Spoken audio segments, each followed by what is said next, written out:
Welcome back to another video. It's Roland here at Roland's Travels. Today you join me in Trowbridge, the county town of Wiltshire. And we're going to take a look at a couple of unusual buildings. Both of these buildings lie alongside the River Biss, which flows through Trowbridge. There is an old bridge here, which the Blind House is next to, which is an 18th century bridge which crosses the Biss and is a great feature of Trowbridge, often not noticed as the traffic just simply drives across it.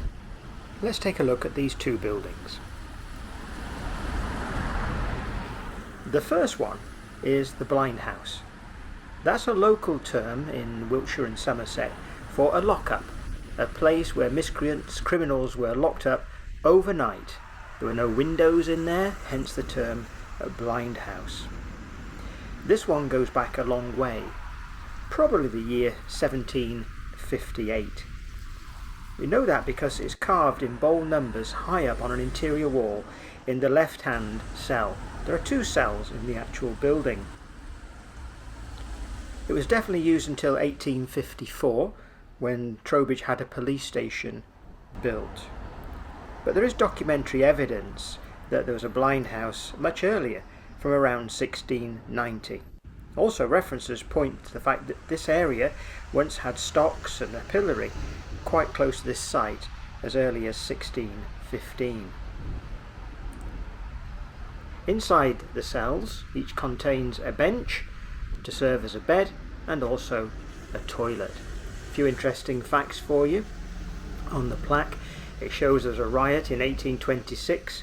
One of the leaders was rescued from the blind house when his supporters took off the roof and got him out. It was proposed to demolish this in 1895, but it was saved by being adopted by the Urban District Council.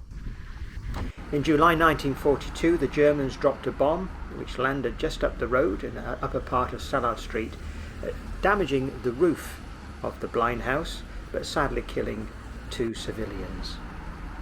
The roof was restored in 1950. The town council did a full renovation in 1977 as part of the Queen's Jubilee celebrations.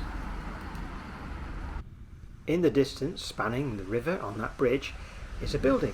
It was built in 1844 and it's called Handel House. This was a drying house.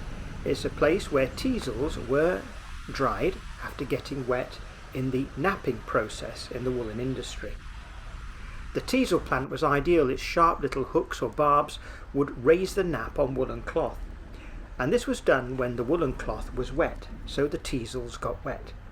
When they became wet, they became too soft to be used, but they could be reused if they were dried, and this building was one of many buildings where teasels would have been dried. You can see all the vents because there are holes between the brickwork.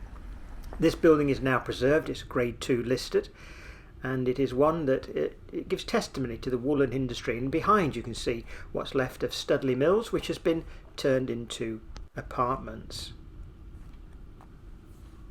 Fascinating, isn't it, to look at the inventiveness of people back then to be able to use a plant in this woolen process, so a whole natural thing, all natural fibres, and that these teasels could be reused time and time again by simply being dried in buildings like this. Ideal over the river too, because the wind would rush down the river more days than not and give a nice flow through of air from one side of the building to the other, drying the teasels as they were laid in there.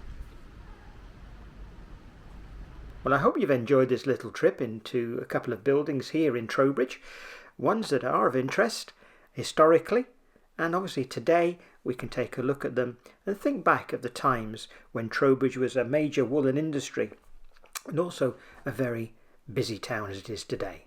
Thanks for joining me. Do become a subscriber to the channel if you're not already. Give the video a thumbs up. It helps to get more people to look at the videos and to spread the word. Thank you for your support. Take care, and I'll see you on the next video. Bye for now.